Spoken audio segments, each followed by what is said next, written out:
It is just a huge honor for me today to be podcast interviewing Professor Faleh Tamimi Marino. He is a dentist who holds 2 clinical certificates in geriatric dentistry and in implant prosthetics, respectively, as well as a Ph.D. in Biomaterials and a postdoctoral position at McGill University for 2 years.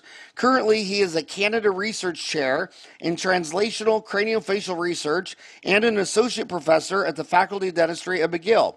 Dr. Tamimi's research interests are in finding solutions to relevant clinical problems through the development and application of new biomaterials and pharmacological treatments. He has published over 104 scientific articles in peer-reviewed journals, and his publications have been highlighted in the public media, print, radio, television interviews in media such as Newsweek Magazine, The Wall Street Journal, Radio Canada, CTV Global News. Dr. Tamimi is also involved in knowledge transfer activities.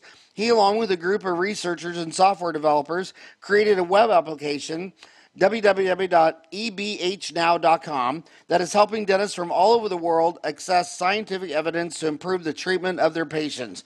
My gosh, it's not every day someone with 2 doctorates comes on the show. Thank you so much for coming on the show today. Yeah, thank you for having me. Oh, the honor is all mine.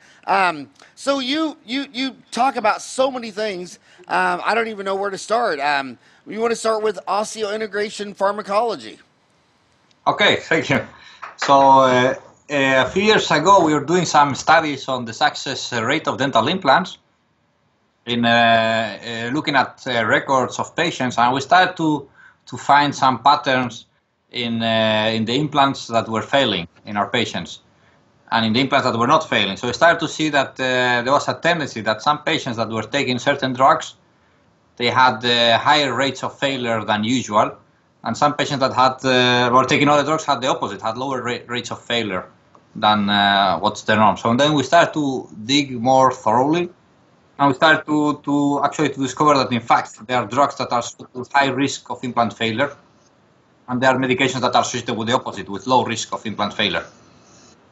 So we started to investigate the literature, to animal studies. We found so far like there are around 30 known medications that could influence osseointegration and implant failure. So there's 30 prescription medications that could lower the success rate of an implant you're placing. Exactly. Yeah. Do you have that list? Yeah. could you post that list on Dental Town under there's 50 forums and one of them is implants. Would you mind posting that list on Dental Town? Yeah, we could. Yeah. Yeah. Well, if you have them in front of you, can you read them off? Yeah, like I'm gonna mention some of them are good, some of them are bad. Okay, so parathyroid hormone, calcitonin, strontium, vitamin D. Those are like good ones. Okay, those are the good ones. Say the good ones again. Let's start just with the good. Vitamin D. Vitamin D, parathyroid hormone,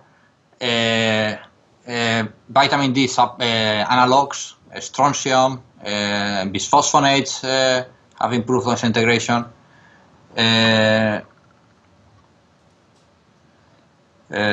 What else? Beta blockers, like antihypertensive drugs in general, including beta blockers. Cannabinoids as prescription drugs have been found to increase osseointegration. Melatonin, it increases osseointegration also. And statins, like for cholesterol, have also been shown to improve osseointegration.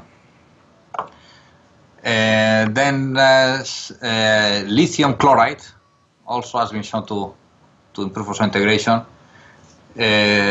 So basically those caffeine also. So there are studies on caffeine. There are studies on local anesthesia, on bupivacaine, that have improved osseointegration. So those are like on a nutshell, the good ones that we have found. Now the bad ones, I think there are a few more, like estrogen replacing therapies. Estrogen replacement are good. Proton pump inhibitors cause problems.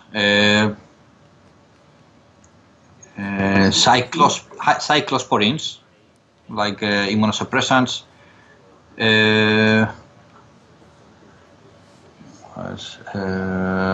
Because it's a long list, so I don't know it by heart. Non-steroidal anti-inflammatories, so patients taking ibuprofen chronically, they're at high risk. Patients taking antidepressants, like serotonin uptake inhibitors, alcohol, some medications that are used to treat glaucoma, like ranibizumab or Lucentis. It's an antibody that is used to treat glaucoma, and it's also used as chemotherapy. It's an anti-VEGF, also impairs osseointegration. Thyroid hormone. So thyroid deficiency could increase implant failure also. Warfarin. So patients taking anticoagulants also have problems with osseointegration and implant success. Oxytocin also impairs implant osseointegration. Yeah, so those are, in a nutshell, like the. So we need to, but you could post that list on under the implants. Yeah, we can. So so the health history is very important on pre-surgical, obviously. Yeah. That's what we have found. So we came up with the concept of osseointegration pharmacology because there are many drugs. So and pharmacology seems to influence osseointegration. So you also talk a lot about rapid prototyping and 3D printing. Yeah, so I started to work on 3D printing technology now for over a decade. Initially, I did some research on craniofacial reconstruction. So let's say we want to reconstruct the jaws. So we did extensive research on printing ceramics for vertical bone augmentation. And we obtained promising results. So we were able to augment bone with the bioceramics and later on place implants on those bones. So that was it on that end. Like it's challenging to bring that technology to the clinic though, for regulatory constriction. So printing a material that is going to be implanted in the body is still a bit tricky in terms of FDA approval. So there's not many options available nowadays to do that. I hope in the future it will become easier to do that. So I moved to other 3D printing technologies like laser sintering. So laser sintering is a technique to print metal, and I started to work in a company with a company like a few years ago on a project. This company is called 3D-RPD. It's a Canadian-American company, and they print dentures. They fabricate partial dentures. So I started to collaborate. What is the website of this company? It's called 3D-RPD. 3D art. R like a. Oh, 3DR. 3D-RPD. 3D. So it's 3D removal partial denture, kind of. So 3D-RPD. Yeah, 3drpd.com, yeah. Okay. So we had a collaborative project between McGill University and this company to develop partial dentures, but instead of being casted like in the traditional method, the metal frameworks are printed with laser sintering technology. So what we discovered is that printing the metal frameworks this way, it eliminates a lot of inconsistencies that happen when the frameworks are made manually. So the metal comes out with better quality. It's more resistant to deformation. And then when we tried in a clinical trial on patients, we found that the patients were happier with these dentures. Like, actually, we give the patients the option of we give the patients two treatments, like a denture that was made with the traditional method, so it was made manually by casting the metal, and then the same denture but printed with laser sintering. And we assessed how happy and satisfied the patients were with the treatments for over a period of a month. And then at the end of the clinical trial, we asked them which denture you would like to keep. You can only keep one. So 80% of the time, the patients selected the printed denture. And when we dig into the data to find out what was going on, there were like two main things that make the difference. One, that the fitting was more precise.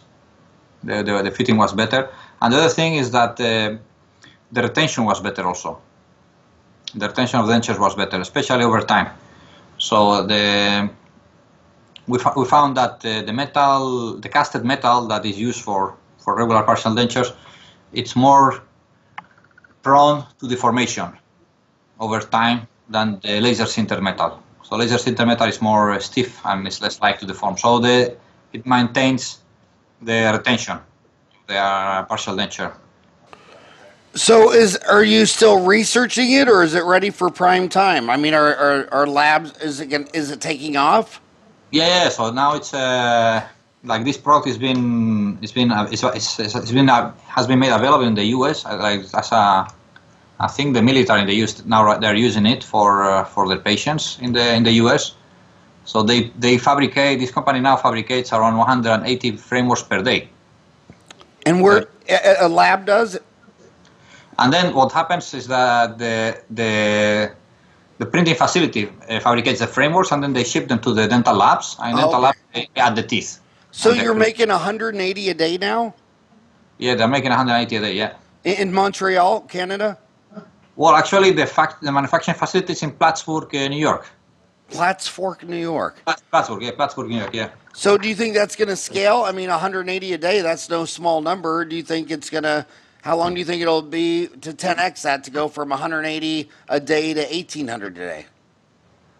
Well, that I wouldn't know. That will be the business people in the company that will know that. You have two doctorates. That's not your department, huh?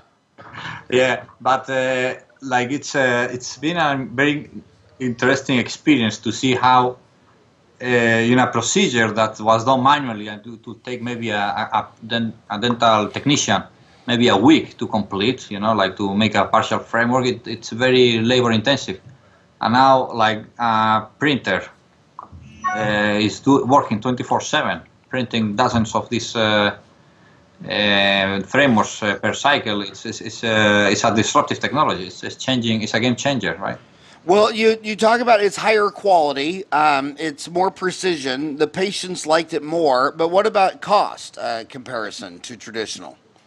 So in theory, it should become cheaper. Right now, I think they are being sold at a slightly lower price than what would have been a casted framework. But I'm sure that eventually it will drop much low. It will become much lower than traditional frameworks. Like it's just as the market starts picking up on these technologies, the prices are going to go very low because the manufacturing costs are actually very low. Like the only expensive thing here is the printer itself. But as the values of the printer start to go down, I think it's going to change the way these procedures are done. Like.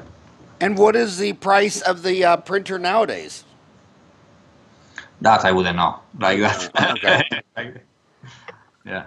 Huh. Interesting. You also talk about clinical decision making. Yeah. So one thing that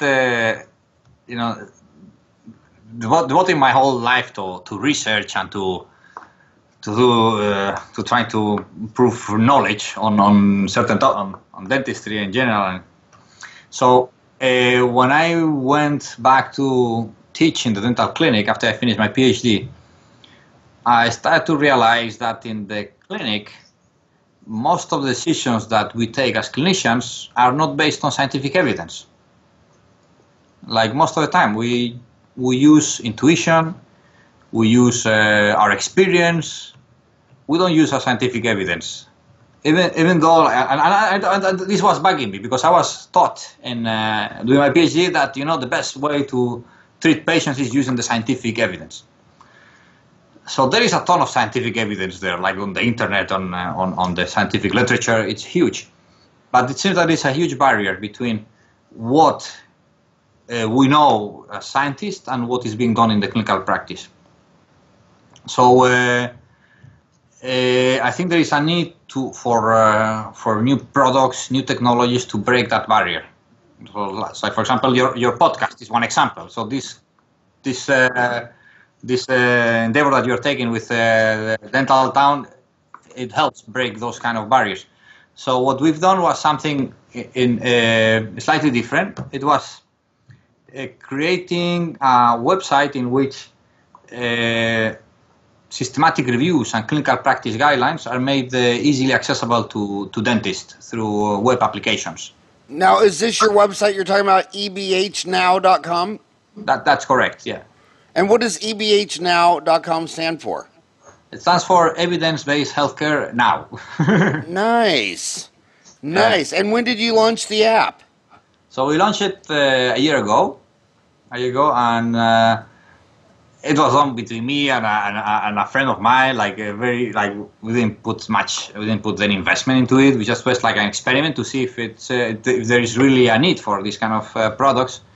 And within the first year, we have over 100,000 visits. Nice. Yeah. And explain to my homies what your goal is. What is how does it work?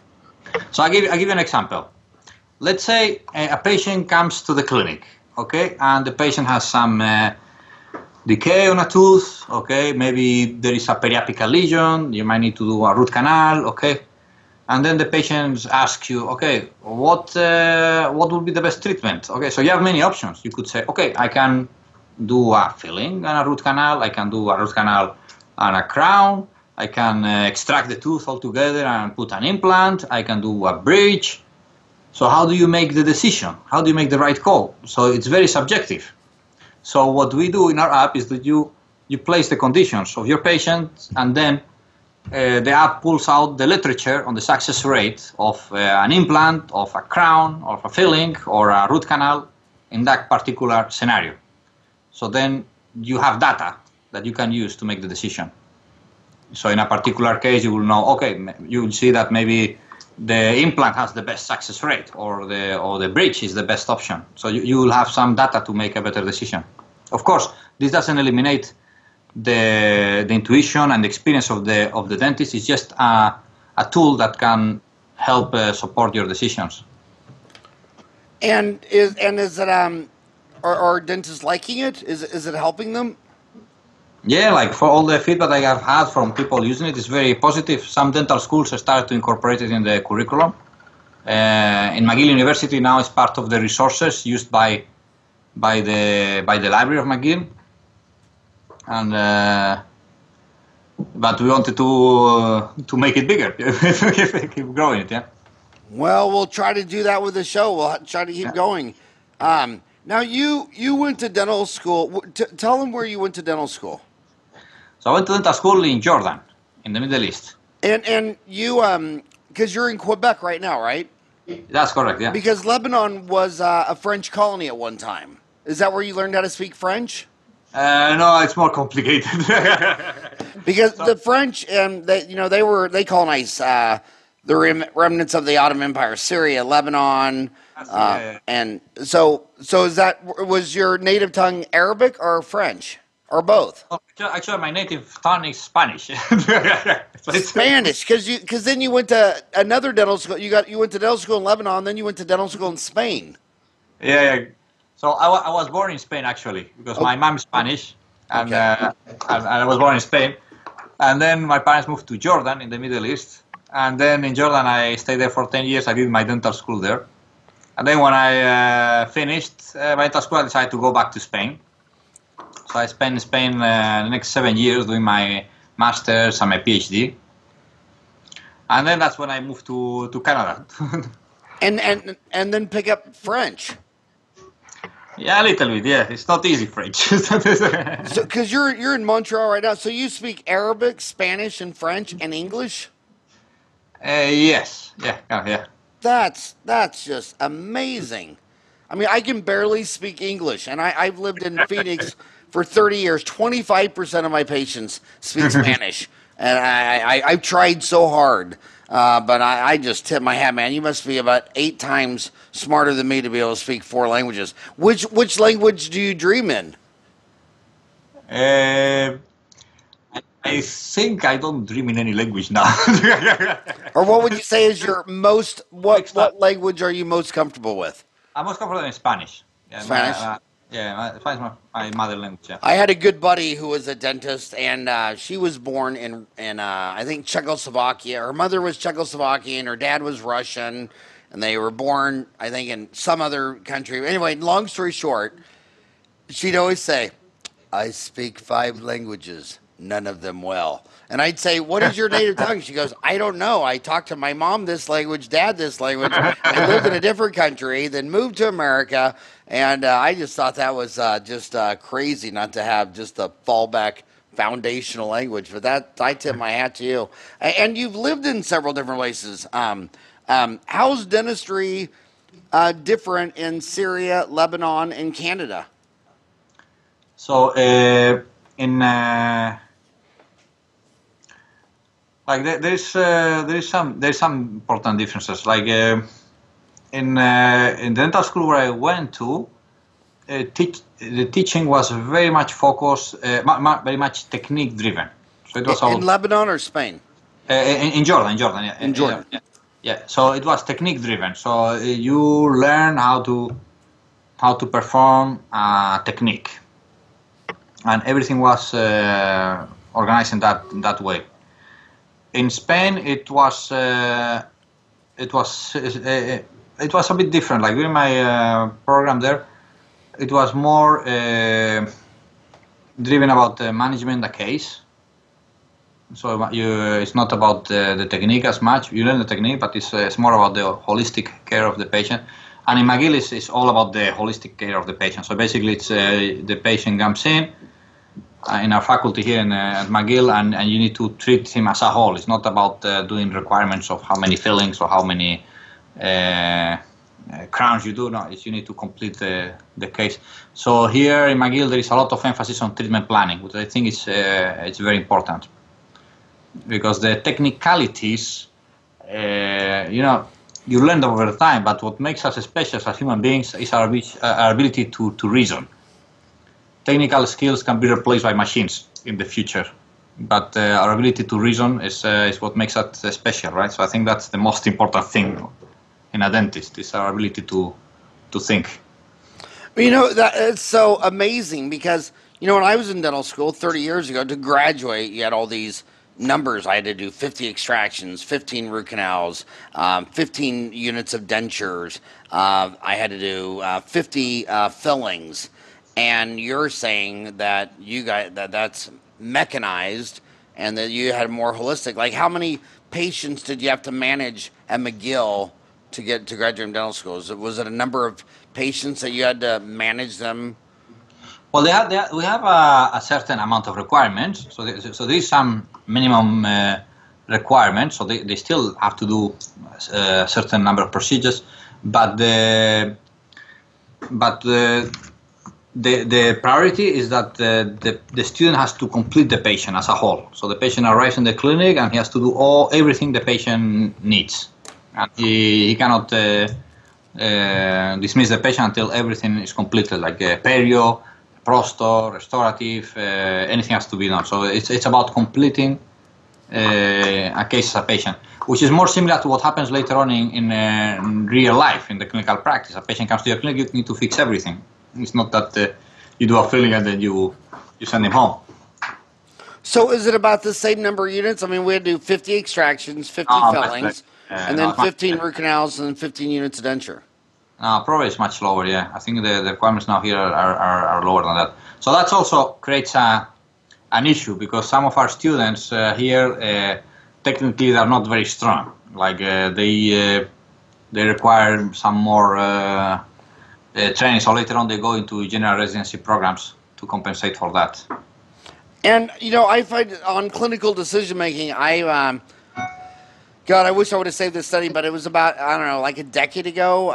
They were talking about the U.S. military and like these submarines. I think they have like 800 people on there, so they don't have enough people to have a full-time physician, and they don't have the space like they do on like a big aircraft carrier, where I've been on several aircraft carriers, and there's 2 full-time dentists on there. But for a submarine, they submerge. They might not come up for 6 months. So they had this really advanced software where that if one of those 800 people got sick, there's no doctor. They don't want to surface and give away their position. So they would enter the symptoms on this computer, and they had a mask head.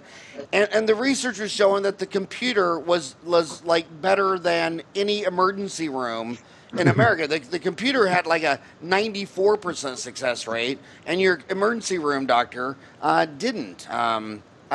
So that's kind of what you're talking about on clinical decision making. Exactly. Yeah, it's changing. Like things are changing so quickly. Like we're living through the something they call the fourth industrial revolution, right? And it's driven by all these software. Decision support systems, artificial intelligence. We need to adapt to it. Like many of the tasks that we do today as professionals might be replaced by machines or computers. And they might even do a better job. So we need to find out what is our space in the future. And how long do you think? How long do you think it'll be before the CBCT actually reads the X-ray? Well, it's already happening. Like in radiology, there is a big project that is driven by IBM to use artificial intelligence to diagnose pathologies from radiographs, and they have surpassed by far the accuracy and the precision of radiologists. So there is a high risk in radiology that the radiology as a profession, as we know it today, might become obsolete in 5 to 10 years. So it's everything that is digitalized, like images from cone-beam, from optical scanners. The analysis of those images, it's very easy to get it automated by computers. Yeah, I like that. The fourth industrial revolution. The first industrial revolution saw the creation of the first trade union and environmental laws. The second industrial revolution saw the dawn of electricity and mass production. The third industrial revolution was the digital age. And the fourth industrial revolution is the Internet of Things and artificial intelligence. And you do a lot of work with artificial intelligence, machine learning. What are your thoughts on that? You think that's the machine learning and artificial intelligence is going to start helping with the diagnosis and treatment plan and the reading of X-rays? Absolutely. They're going to replace many of the things that we are doing today in terms of diagnosis, analysis, design, for example, design of a crown, of a denture, of an implant treatment, because it can be automated with those technologies. What it cannot replace, though, is the common sense. So artificial intelligence doesn't have common sense. But common sense was never common to begin with. That's also true. That's also true, yeah.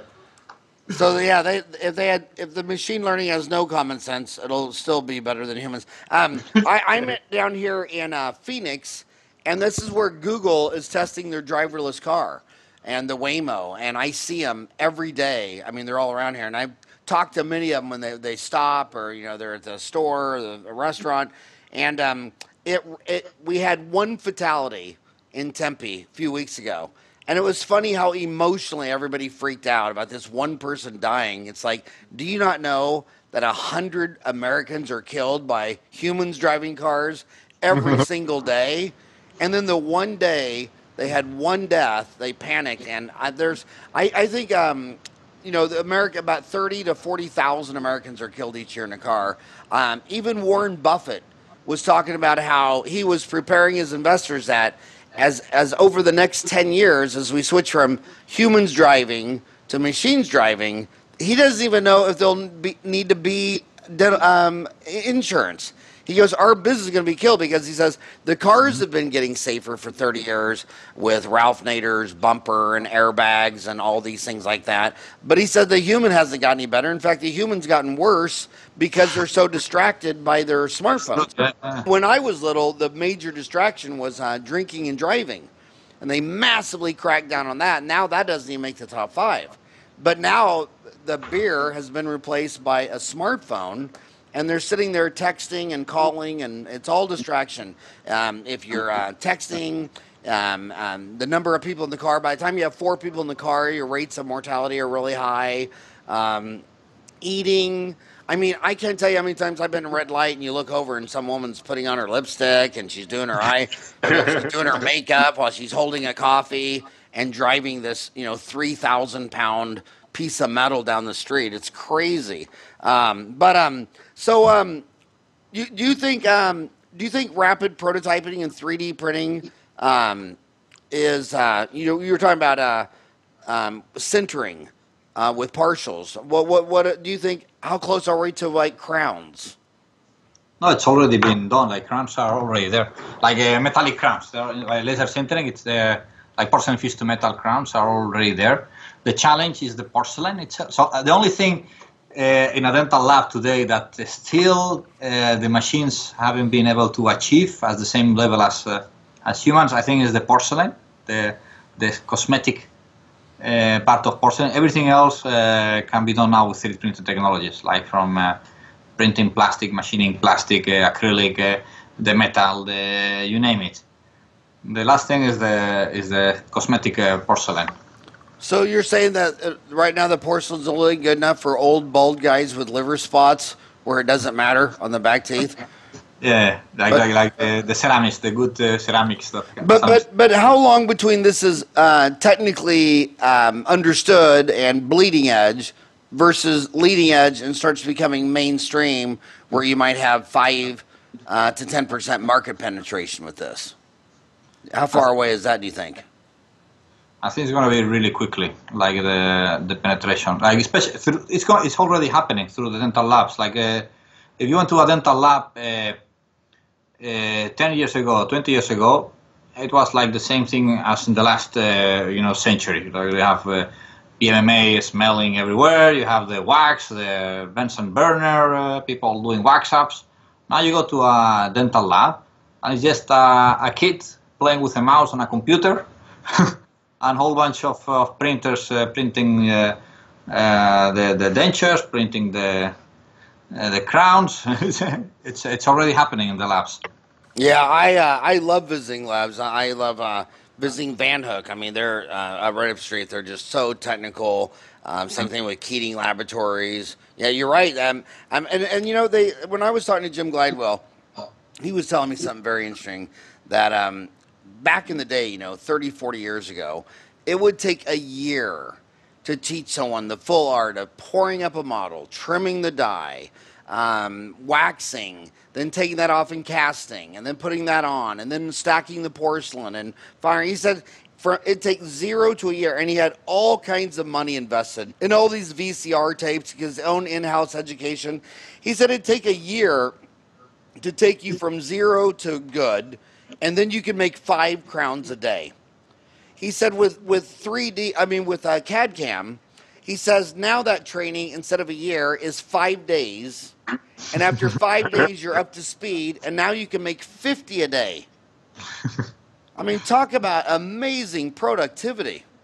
Yeah, it's crazy. It's crazy. Like, so then, how long do you think it'll be? The Chinese were the first ones that just had a robot place a titanium implant. I mean, the robot did the whole thing. Did you see that? What did you think of that? Did it make you want to move to China and learn your 5th language? Yeah, that was very impressive. But it's just a hint of what is ahead of us. Like the future is exciting. So what advice would you give to these young kids listening to you? I mean, because I got to tell young kids, I say, you remember when I got out of dental school, nobody saw, the ATM, the cell phone, the laptop, the iPad. I mean, it's like, my gosh, I tell my 4 boys all the time, if you see the same increase of wow that your dad did, I mean, it's like, who could even imagine what's around the corner? How does a young student prepare for the unknown like this? Because it's going to be a lot of extremely disruptive technology. It's like there is a philosopher, his name is Zygmunt Bauman, a Polish-British philosopher. He describes this phenomenon very well. So he calls it the liquid reality. And he calls it the liquid reality because there is nothing solid that we can grasp on, because everything is changing continuously under our feet. So for the young students, what I tell them is that they need to be prepared because everything that they learn today, it can become obsolete in the next 5 years. They need to keep adapting and learning, adapting to whatever new things are coming. Like they need to learn the fundamentals. That's very important, but they also need to learn how to keep adapting and incorporating new knowledge, new technology that is arriving at a tremendous pace. How long do you think it'll be before there's a device that prepares the filling or the crown prep or the inlay or the onlay? How do you see any of that around the corner? I think it might happen someday, but I haven't. But I think that's it's a bit challenging. Like placing an implant with a robot is pretty straightforward compared to preparing a crown or a filling. It might come someday, but it's not. It's not something that's already around the corner. I haven't seen it in labs or on research conferences yet. Yeah. How much is your website evidence-based healthcare now? Is that something when they sign up for that? What is the cost of that? It's free. Yeah, we decided to put it for free. Oh, wow. Yeah. Well, now have you posted about this on Dentaltown? No, we could. Yeah. Yeah, you should start a thread because we have a the scientists who invented the internet are the ones that invented the computerized bulletin board system, which Dentaltown is on. And it's the only place in dentistry that's organized by 50 categories, root canals, fillings, crowns. We have evidence-based dentistry. You should post that under your list of drugs would be under implantology. I just never liked all the other, I started off in probably in 94 with these email groups, dentist at Yahoo group, dentist at CompuServe. And you open up your email and it's just this crazy, unorganized barrage of crap. Yeah. And all social media has done to this day is just moved it out of the inbox into Friendster and then MySpace and Facebook and Twitter and Instagram and LinkedIn, where it's just unorganized. And I just don't like that at all. If I can go to Dentaltown and I want to look up something about implants, I want to go straight to implants. And that's called the computerized bulletin board system. That was in 1970. And so you can just go to Dentaltown, then go to the category evidence-based dentistry, and then put your lists on the other stuff. And what's neat about that is the way. Well, I don't know. I'm just organized, and I think the reason that Dentaltown has grown 1,000 new members a month ever since they've launched Facebook is because of that element. I think a random news feed. I saw research the other day that if your songs being played to you are random, they actually secrete more dopamine and serotonin because you weren't expecting it. It's kind of neat to get on to Twitter and see just random stuff. It's very entertaining and it's very fun, but it's not a great way to learn how to do an implant. You know what I mean? So if it's something that requires a lot of deep knowledge, I just think that the bulletin board system is better. So, yeah, and then the other thing, you post that there, it'll be so easy for the kids to find it a year from now. Absolutely. Yeah. So now McGill, is that the largest dental school? How many dental schools are in Canada? There are 10 dental schools in Canada. 10, and is McGill the largest? No, it's the oldest. Oh, okay, so it's the first one. The first one, yeah, is the oldest one. Yeah, what year was that?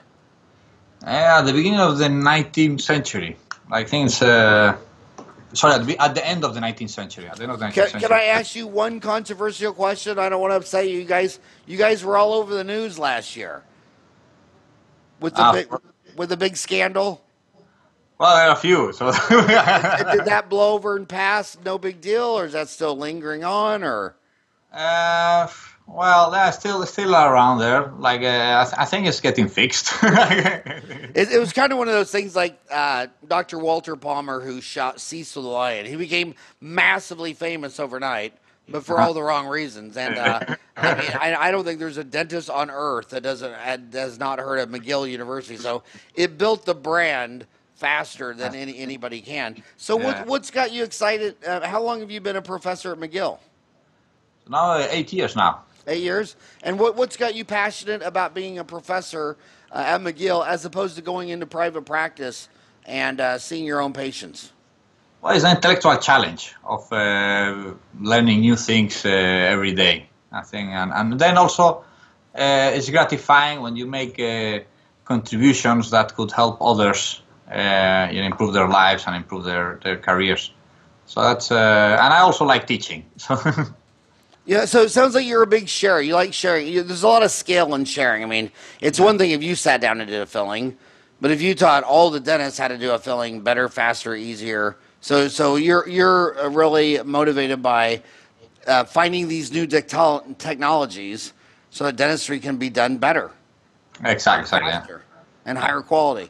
And the one everybody forgets is they always talk about better, faster, easier, higher quality, but they always forget miniaturization.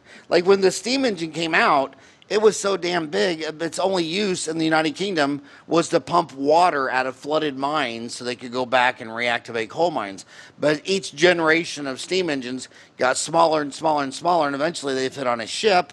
And then that was transatlantic shipping. And then when the ship got here, that turned into even smaller, so they could go down canals. So I just wonder when these machines will get small enough that when someone needs an MOD filling, you will just put a device in their mouth and it will prep it instead of having a human holding a high-speed handpiece. Yeah, exactly. But you think that's going to be a lot further off. What do you think? Everything we talked about today, what do you think is the thing next that will start showing up in the private practice? Go from research lab to bleeding edge to actually getting 5% market penetration. We as dentists were not very quick in adapting new technologies. Like dental labs are much quicker than dentists in adapting new technologies.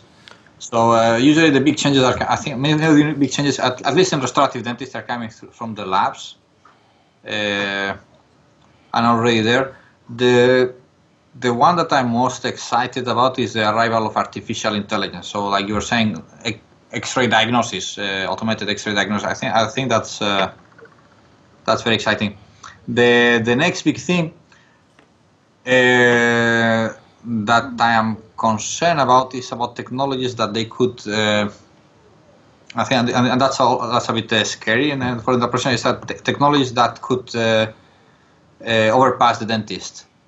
So technologies that could be sold directly to the patient, overpassing the dentist. Those are they are a bit worrying for many reasons, and they're also coming. So there are some exciting new things coming up. There's also some risks that are coming in the next few years. Yeah.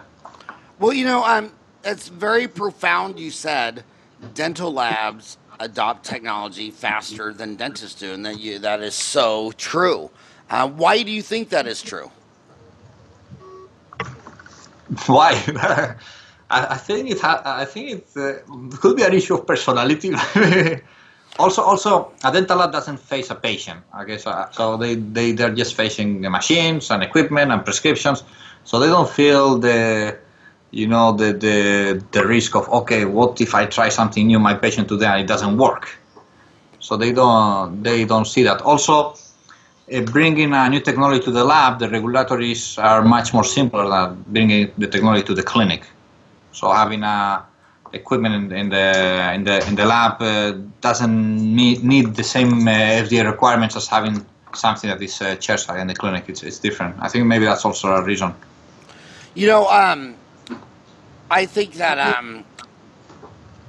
what do you think, back to artificial intelligence, what do you think of some of the greatest men out there who think that artificial intelligence will eventually turn on humans, and they will, that basically the only thing a human was for was to create the artificial intelligence, and then the artificial intelligence will no longer need us and kill us. Well, like Terminator. What's that? Like the movie Terminator. Yeah. What do you think about that? Do you think that's probably real? Well, I think some experts in artificial intelligence they have mentioned that there is a limit of how far artificial intelligence can go. Like it can allow generating solutions for problems faster, but to have a conscience of its own, and that's another story, you know. Yeah, well, I mean, if we made a conscience, obviously someday your iPhone will have a conscience. I mean, I don't think there's anything. I mean, if it's been done before, it's probably possible. And it's not just the machines turning against humans with a conscience. I mean, what if there was a viral pandemic? They could survive that. What if there's a nuclear holocaust and a nuclear winter, climate change? What if, a bacteria, the way of the dinosaurs? It's very likely that some iPhone droid with a opposing thumb would survive. And right now, when you look at the only things that have left our solar system man-made, there's no humans on Voyager 1 and Voyager 2. So when you look at the fact that it'd take, 10 million years for some of these journeys, or a billion years for some of these journeys, well, you're not going to put a human in that deal. So it looks like I bet you, I bet you will perfect droids, and we'll protect it all, and it'll be so perfect, and then something will happen to our habitat. Either we'll kill each other ourselves, a virus, a meteorite, and then all the droids that have been launched into space will still be surviving while we won't. So look, I mean, I don't see any way how they won't. If we get them made right, I don't think there's any way they won't make us. And also, the necessity is the mother invention. Japan has a real problem where every single day they have less people than the day before. They have an aging population. Their girls aren't making babies. And a lot of people in economics say, well, if they don't open up immigration and they don't start letting in a bunch of people, which they don't want those people. I've lectured there. They like their island. They like it is. They do not want to open it up to immigration.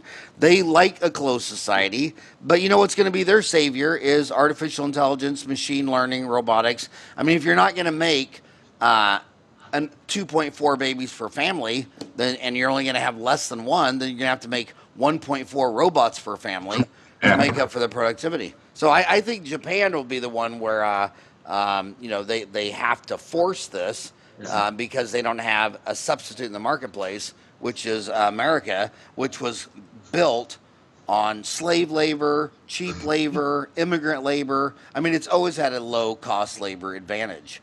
And but hey, it's an honor that you came on the show today.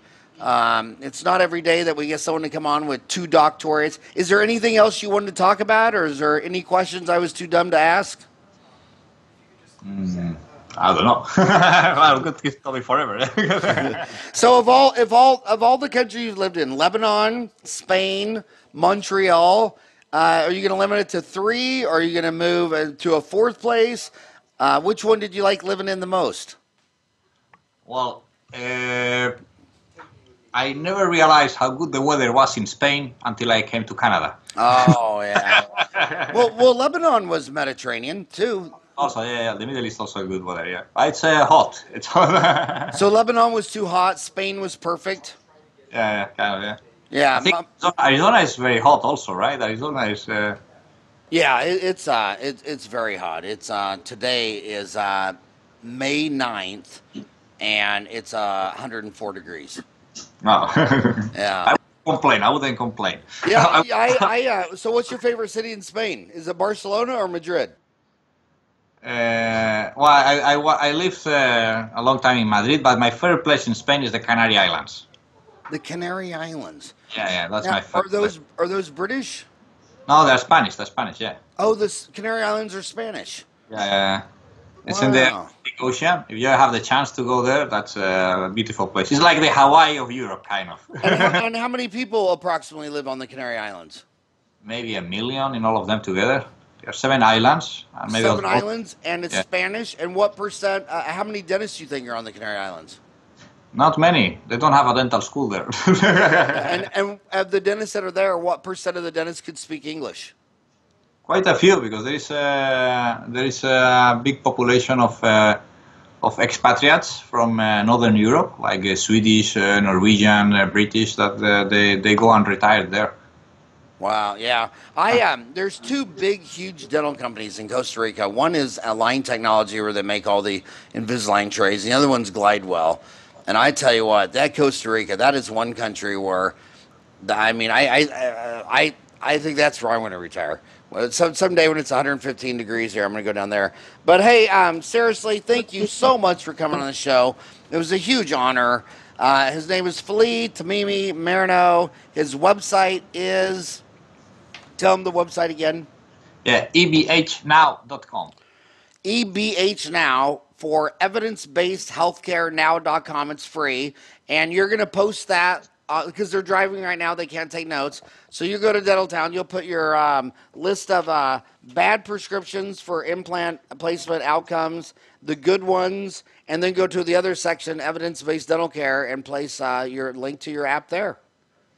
Very good. All right. I hope you have a rocking hot day, Faleh. Thank you so much again. You too. Thank you very much.